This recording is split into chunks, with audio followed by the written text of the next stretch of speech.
Muscle versus nerve versus joint, right? Yeah. Okay. The sciatic nerve crosses all joints. Hip, knee, ankle, foot. Mm-hmm. The hamstring crosses 2 joints, 2 joints, 3 joints, 1 joint. That difference allows you to differentiate for the most part. So the hallmark sign of a hamstring problem or any muscle problem is 1, pain on palpation. However, this can also produce pain on palpation as well, but these are not palpable, so these will be negative on palpation. 2, this is pain on stretch. But to stretch this, you're only moving 2 joints, right? You're moving the hip and the knee, but you're not dorsiflexing the ankle. Right? Here, you have to move all, so this is moving 2 joint stretch. Here you do a 3 joint stretch, which is essentially your SLR. And you use the ankle to differentiate. So you bring them up, if you dorsiflex them and they feel the posterior leg pain, there's a good chance the sciatic nerve is involved. It doesn't make it sciatica, it doesn't make it lumbogenic, because when your hamstring's jacked up, you can get an inflammation that leaks onto the sciatic nerve and gives you sciatic symptoms, because the sciatic nerve gets inflamed when it either gets trapped by scar tissue or gets inflamed chemically. But for the most part, that's one way to do it. The other way to do it is you can also include the spine, right? So you do a slump test. So in which case, you're also putting neural tension through the dura as well. So for instance, if this is positive and it's like, it seems like it's nerve, but you're not really sure, if you actually flex them up, you can differentiate it further by doing stuff where you put them in this position, but then you have them lift their head. And if that changes it, the nerve is definitely involved. What if it's negative? Then it's less likely to be this. What if it's positive for the SLR? Do you have to slump them or not? It depends on how clear the SLR is. Okay, if they're like, If you keep the leg straight but you don't dorsiflex it and you bring the whole leg up and they start complaining of the pain in the back of their leg, that could be either one, right? Then you dorsiflex them and it feels worse. Now, that's not indicative of the nerve, because when you dorsiflex somebody who already has neural tension, like I do, if I strain my hamstring and you dorsiflex me, I'm going to tell you, oh, that's more intense. But what's more intense? I just upregulated input. I didn't necessarily upregulate the problem. So that's why using like the spine to differentiate is helpful, and you can't just use this. That's why you can't just go, oh, it's worse with dorsiflexion, better with not dorsiflexion, therefore it's the sciatic nerve. You have to do some other stuff too. And then in the labrum, this is a one joint tissue, so you're going to keep the knee flexed, you're going to keep the ankle relaxed, and you're just going to stretch one joint. Does that make sense? In other words, you just flex the hip up with a knee bend. If that hurts in the posterior buttock, either you're dealing with a proximal hamstring injury that's wicked, and you don't even have to extend the knee to make it hurt, but you're definitely not dealing, proximal hamstring injury, but you're definitely not dealing with sciatica. Okay, and the third one, which is the big differentiator, is contraction. So over on the hamstring side, that's going to hurt. But on the sciatic side, it's going to be negative. And over here, it's going to be equivocal, because if I contract muscles around a labral tear, typically that is going to cause pain in the labrum because of the joint compression. But I'd have to contract a hip muscle, not a knee muscle. Okay, so these are the 3 ways you diagnose a muscle problem. You palpate, you put it on stretch and see if it's painful, and you make it contract. All 3 should be painful on a hamstring.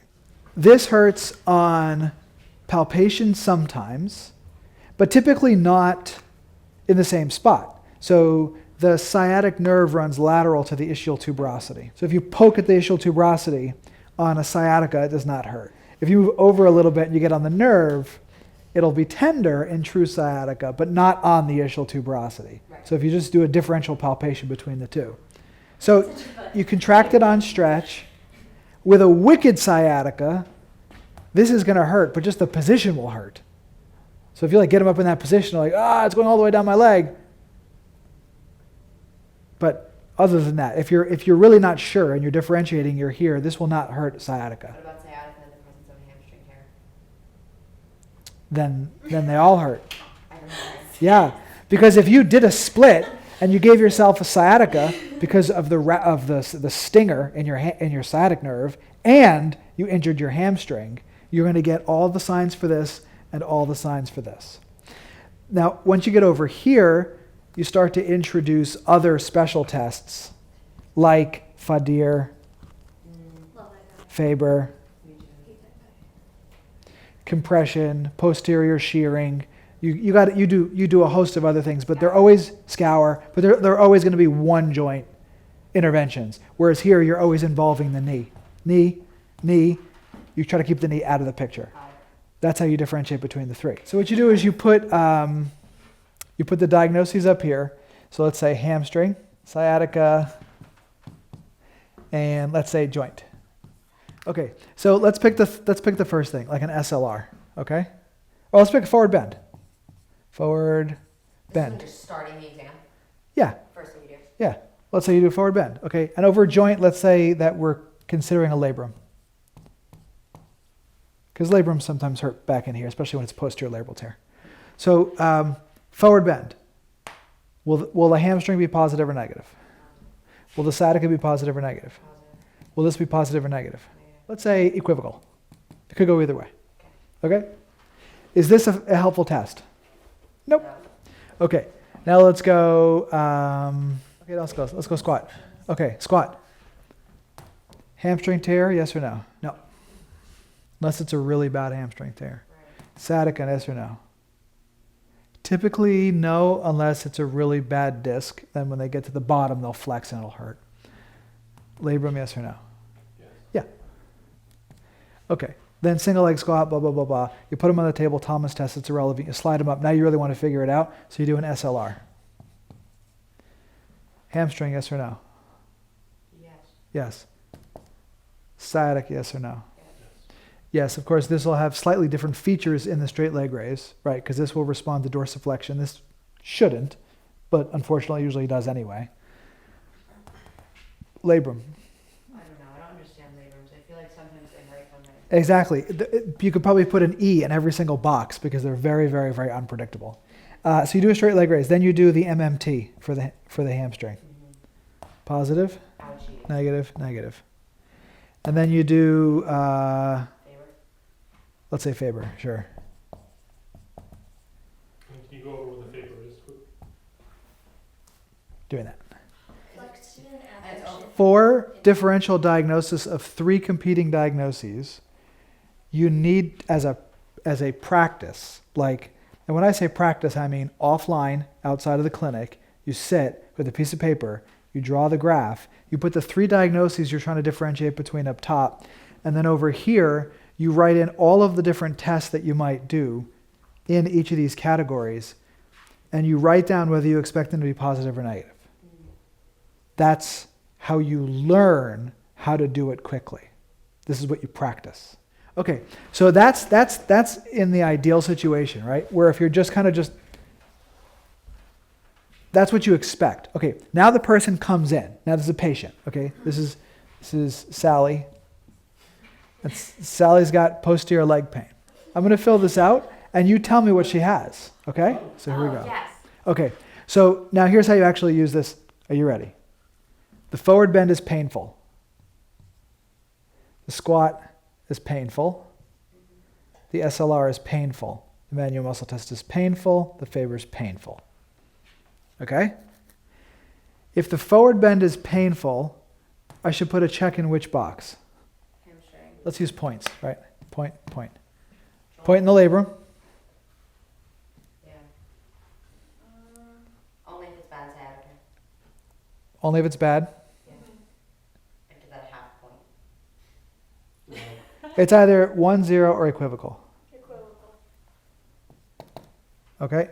SLR. If that's painful, could it be a hamstring? Yeah. Yeah, Could it be sciatica? for sure. Could it be labrum? Yeah. Equivocal.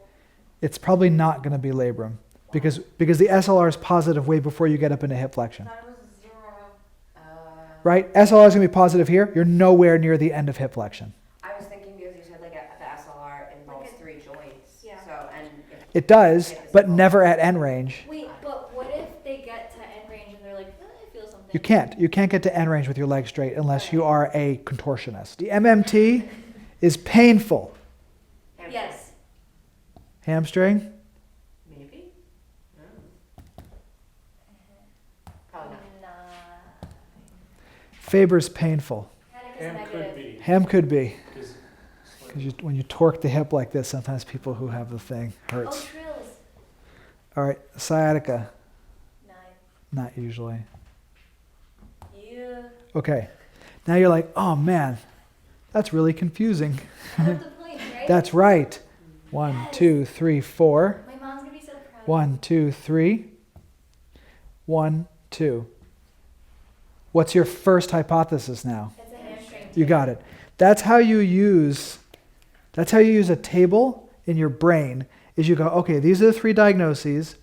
I'm going to do a forward bend. If that's positive, I get a point here and here. I'm going to do this. If it's positive, I get a point here. And you keep doing that, and you put all your points in it, and then I sort of add, I don't really add them up, but in my head I go, okay, I have 5 things that represent this problem, and 2 that represent this problem. It's more likely to be the one that I had 5 positives.